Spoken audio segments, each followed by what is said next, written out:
Two men journey to the bars and restaurants of Scandinavia to find amazing beers, always with the same question. Hey, what's on tap?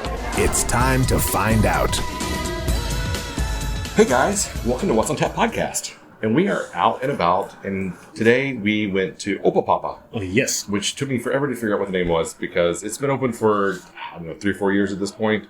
And I would always be like, what's that place called again? Opopalooza or something like that. So, but it's like in Copenhagen we have Rhubarb. Yeah. Rhubarb. And here we have Opopoppa.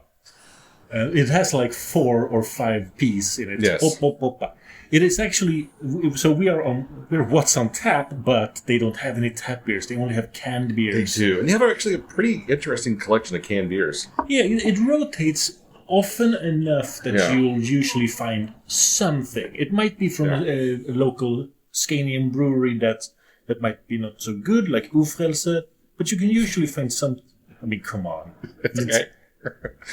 Didn't know we were putting people on blast here. We were naming names. This is one of the places where you can most often find those beers. Okay. That's why I mentioned it. All right. And they have had 2 or 3. They did have 2 or 3. Today. They do have some. They do have some I would call C-level breweries here, Yes. But they have a lot of pretty good like A-level stuff too. So it's a nice mix of A, B's, and C's in there. It's something like 20 different cans. Yeah, 25. And like I said, they turn over quite regularly. So if you come here one day, you might come the next day and find like there's 5 new cans. Yeah. And they vary in price range. They kind of have them clustered together by price range. Yeah, nice. they're actually all lined up on a little ledge with the prices written underneath. So you just need to figure out where the can is located, and you just figure the price out. And the good thing is, if you're just far enough away and you're nearsighted, you will just point at the shape and go, I want that shape right there, this blue and red. Exactly. Opopoppa is also a beer bar. No. It's a pizza place. It's a pizza place. I think it's a pizza place first and foremost. They have a lot of beers there as well. I looked at the beers while I was supposed to say pizza place, and beer came to my mind. Of course, because, it's what's most important on your mind. That is the beer. Yeah, so you can buy, it's one of the few places in town you can buy pizza by the slice. Yes, and they're quite good. Yeah. They're quite large slices. Yeah, it's like the New York style kind of slice of pizza, which is like a quarter of a pizza by Swedish standards. I've eaten their pizza multiple times. Yeah, it's really good. All right, so what did you pick today? So I picked a beer from ToOl, Danish brewery, friends of the show. I hope they're friends of the show. We haven't reviewed them in quite a while, but it's only because we haven't really gotten a lot of stuff from them recently in Sweden. And also because we've reviewed them so many times in the past. We did do like 3 years of calendar. Look at the calendar. So this is a juicy IPA called Svos. Svos.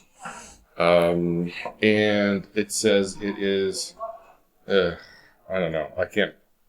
It looks like there's something they're trying to spell out. Okay, let me try. Fonts, but I don't know what it is. It's 6.6% maybe. 6.0%. And there is. Okay, so all right, you can figure that out. There are letters just strewn about, but you're supposed to just read them from left to right. ToOl Svos Juicy IPA brewed in ToOl City, Svininge, Denmark. That's just stupid. To make it so difficult to know, maybe. to just tell you like nothing more than you can get from the disclaimer on the side of the can, basically. But this is interesting because it's closer to West Coast. It is. It's mini hazy. It's more like an unfiltered West Coast. And they call it juicy, but it's more towards West Coast, which I like. I like this. Well, what's funny is if you just look at it, like if you sit it down and you look at it, it doesn't look very hazy at all. Yeah. But then when you pick it up and you look at it, you're like, that's a lot hazier than I thought it was going to be. Yeah. But overall, it's an okay double IPA. Double? Is it not? 6%? 6%? All right, so just IPA. Yeah. I'll give it a 3.75. I'm in a really good mood now. You are in a good mood. I'm going to give it 3.5. It's extremely drinkable, but it doesn't really do anything for me. It's probably close to 3.5, but I already set the rating, and ratings cannot be changed, as we know. No, it's a good beer. It's just it's not something that it's something I would drink if I had regular access to it, only because it's very easy to drink. Yeah. But not because there's any sort of like overwhelming flavor sensations going on with that. Strong 3.5. Yeah, I think so too. And you have a beer from Shapes and Objects, Yes. which is a sub-label of 10 Hands. Which is made with Forager. Yes. And this is called Piano Keys, which is a raspberry cream blackberry sour. Well, that's all I can tell you. Other than, let's see, it is 6% ABV. And if it happens that Shapes and Objects isn't a sub-label of 10 Hands, then someone needs to correct us in the comments wherever you listen to the show. Yeah, that probably won't happen, but... Because everyone listens on Spotify and you get a commentary. So yeah, they recently came out of the system belonging with 2 different beers. This one, which was the raspberry cream blackberry sour, and then another one that was some sort of guava nonsense that I immediately rejected with all of my soul. So I don't know what that one was. I didn't bother learning any more about it. It was dead to me. Yeah. The moment I saw guava, I was just like, "Well, you were dead to me." And now some listener got bingo on their bingo card. Probably. So yeah, what do you think about this one? It's very acidic, but I like it. The cream aspect, is that some kind of vanilla thing? I would guess there's some sort of milk sugar is in Milk this. sugar, yeah. So that's not a surprise because that's where you're getting the sweet, creamy, lactosey flavor. That part appeals to me. Maybe raspberry and blackberry weren't the best combination because they both add this very, very... Well, they're both very acidic. Yes. I mean, raspberry is super acidic. Yeah. And then blackberry just is like dumping a hat on a hat, basically. It's like acid on acid. So throwing in that milk sugar is probably what makes this drinkable. Yeah, so it is very aggressive, but it's also tasty. Yeah. Obviously, it's pretty light. It doesn't, like, the body isn't really there. So I think it makes it kind of easy to drink. But it doesn't also... It's just a dry finish that I don't really, like, want to just reach forward and keep drinking. Exactly. There's some sort of, like... It's not bad, but at the same time, there's just nothing that makes me keep wanting to reach and drink more of the beer. Agreed. Which is kind of a weird position.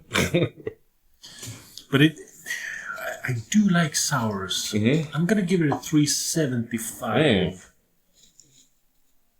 But I'm hesitant. I'm really hesitant on that rating. That is more than I thought you would give it. Yeah. Because for me, it's kind of like a 3.25. Ooh. Not because I think it's a bad beer. It's just that it doesn't. Again, it doesn't really give me anything. I don't get raspberry. I don't get blackberry. I get the milk sugar. I get the tartness, but I don't get the flavors from the berries themselves. And it's so dry in its finish that I don't. Something lingers that makes me want to keep drinking it. No, but some part of it does remind me of a raspberry lambic. The high acidity. No, you're wrong. It does. No. These are weird. You need to quit huffing paint. Picked a bad week to quit huffing paint. No, I don't do paint. I do thinner. Paint thinner. Yeah. What was it on Airplane? The movie Airplane? It was like, I picked a bad week to quit doing methamphetamines or something. That's a classic. All right. So I guess. Yeah, maybe not as high a rating that one. It's still a strange one. Yeah. So it's 2 beers that are generally okay, but I'd say if you see them in a bar and you're curious, definitely check them out. But you're not going to be like, oh my god, I got to have this again. Exactly. Yeah. Which is not a bad place to be. There's a lot of beers that fall into that position that are you return to on a regular basis. So. Exactly. When it comes to Opopoppa, inside there are quite few seatings, like 15 seats or something. Yeah. And outside here, maybe 30. Yeah. It's actually 7 tables, 4 people, a table, so like 28. Yeah. Not bad. You can get 30 people easily. Yeah. All right. So we'll wrap it up here. You can find us online at What's on Tap Podcasts, Instagram, Facebook, Spotify, YouTube, and wherever you can find podcasts. We'll be there. So until next time. Keep drinking, you dum-dums. Dude.